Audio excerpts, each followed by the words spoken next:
Gyvos pasakos. Sveiki, sveikučiai vaikai, su jumis Gyvos pasakos, na ir aš, mama Miško Nimfa. Kartu man kompaniją šiandien palaiko ir mano lazda vardu Lazdočius. Na, o pasaka, kurią paskaitysiu, yra apie išpuikusį peliuką. Vienas kvailas ir pasipūtęs peliukštis manė, kad yra neapsakomai gražus, nes jo uodega buvo neįtikėtinai ilga, kone 3 kart ilgesnė nei visų kitų pelių. Ta uodega jis kasdien puikavosi, nors draugai ją niekiek nesižavėjo, o vienas galų gale netgi pasakė: klausyk, drauguži, gana šlaistytis ir riesti uodegą, pamatysi, per ją kada nors pakliūsi į bėdą. Bet kur jau jis klausys?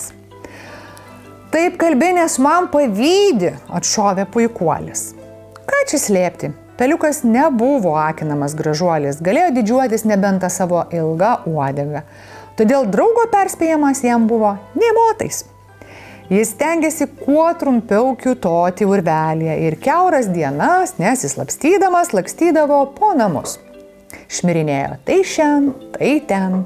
Juk visiems reikėjo parodyti nepaprastą į botagą panašią ilgą uodegą. Žmonės, žiūrėkite, kur statote kojas! Atsargiai, neužminkite man ant uodegos! Cypavo jis, painiodamasis namų šeimininkams po kojomis. Vieną dieną, kai išlindęs iš urvelio, peliukas šmirinėjo po stalu, į kambarį bėgo katinas. Išvydęs artinantis didžiausią pelių priešą, pasipūtėlis strimgalviais nudūmė prie urvelio. Deja, bėgliui iš paskos vilkosi jo ilgoji uodega ir katinas spėjo peliukštį nutverti už jos, už paties uodegos galiuko.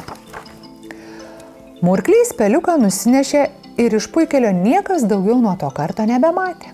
Draugai apgailėjo pražuvėlį, nors jis pats buvo kaltas.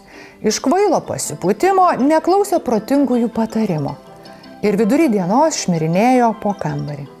Pelės turi būti atsargios ir be reikalo iš urvelio nosies nekišti, ypač jei po namus lampinėja katinas. Juk gaudyti peles katino pareiga. Tiek pasakos šį kartą. Na, o visus, kurie seka Gyvas pasakas ir stebi mūsų kuriamus įvaizdžius, kviečiu prenumeruoti Gyvas pasakas YouTube platformoje ir sekti mūsų profilį socialiniuose tinkluose. Ačiū ir iki kitų pasakų.